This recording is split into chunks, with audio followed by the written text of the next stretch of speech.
What's up, everybody? J Heat Sports Media coming at y'all again with that fire as always.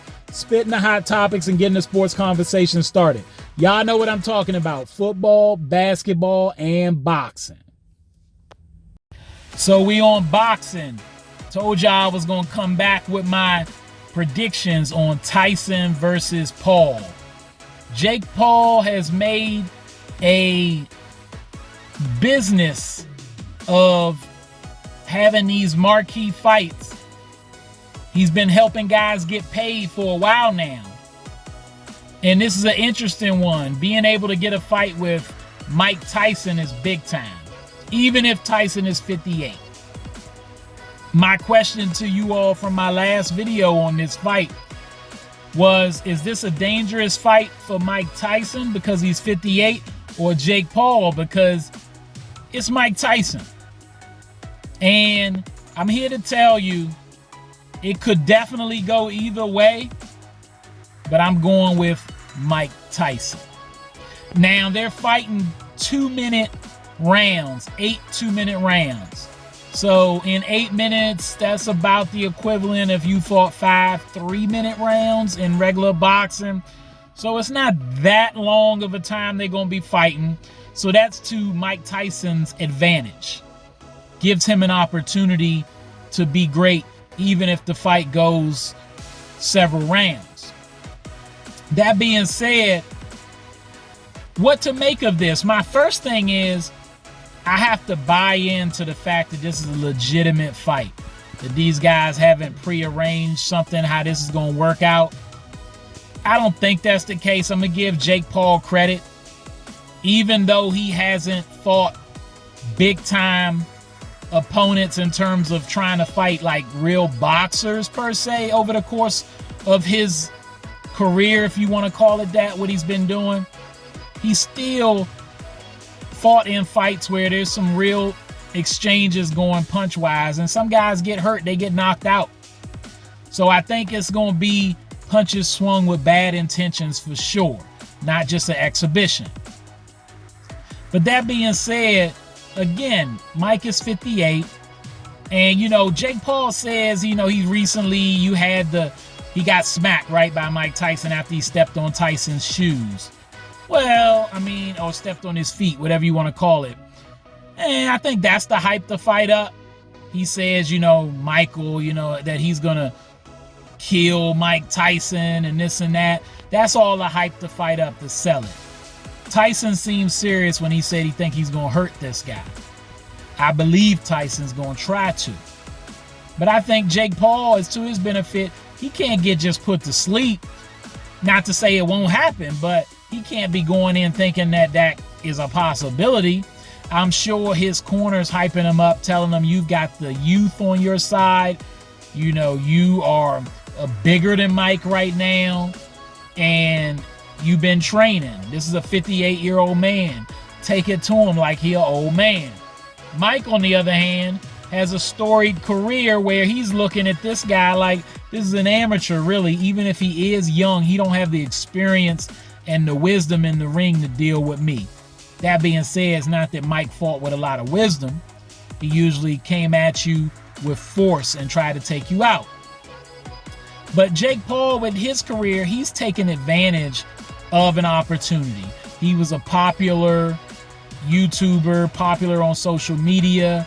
Him and his brother have capitalized on that, and he has done well with seriously training in boxing. Now, when he says he thinks he could beat Mike even if Mike was in his prime, again, that's selling the fight.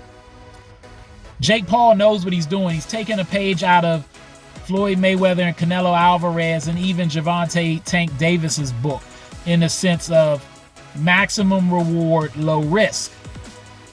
Now, that wasn't Floyd Mayweather's or Canelo's whole career, but Floyd, who pioneered this strategy, made a living making sure he was strategic in the fights he took. He didn't fight bums, but he made sure it was minimal risk as much as possible in the latter years of his career in order to maintain that zero and in order to just maintain his health. I can't knock him for it. And he had done a lot before that to prove who he was anyway. Canelo's been doing the same. And Tank, same thing. You know, there's other fighters he could have fought by now that he hasn't. And it's a strategy.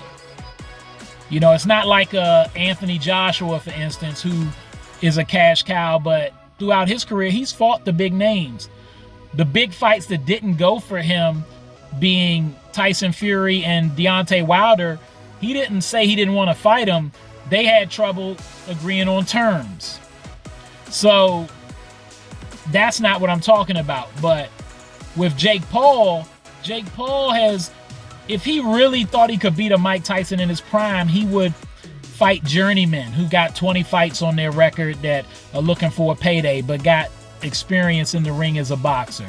He fight an up-and-coming, hungry, young guy who maybe got 5 to 8 fights that's looking to prove themselves like he should be doing if he wanted to really take the professional route as far as fighting boxers. But that's not what he's doing. He's fighting guys who have a fighting background outside of boxing. He's helping them get paid. They're helping him get paid. And he's making money in entertainment. But it's still a fight. With this fight, I expect it to start off with Jake trying to set Mike up with some jabs. He's going to not come in too aggressive too fast because he's going to respect Mike's power. Power's the last thing to go. So Mike Tyson probably still hits hard. Can his chin take punishment? Who knows? Can he deal with the wind? Like, can his wind hold up throughout this fight? Who knows? But power Mike should have. For Jake, if you're his trainer, you don't want him to gamble too fast, let Mike get tired. Then you test his chin. See if you can do something with it. Maybe around the 4th, 5th round.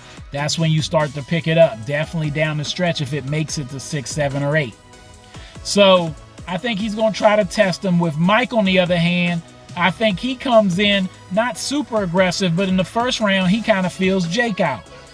Not that he got over respect for Jake where he's worried about getting knocked out, but just to see what this guy's talking about, just to get himself warm, if anything. But by round 2, I expect Mike Tyson to be swinging with bad intentions. I think this fight goes 4 rounds and Mike hurts Jake, puts him down, maybe doesn't knock him out, maybe it's a body shot, maybe it's just he drops him, but he doesn't knock him out, and then Jake starts to worry a little bit more, realize that this old man still got something in the tank for somebody like himself. I'm going with Mike Tyson to win this fight in 4, maybe 5 rounds by stoppage. If it goes the distance, that would be great. Don't want to see Mike get hurt, but he signed up for a fight. So if it happens, hey, it happens. And if you saw his video with that girl where he was basically giving her the real talk as he may have thought it was, telling her, you know, when your career is over and you're done and you're done with your legacy, it's really not a legacy because you die and you turn to dust and all that nonsense.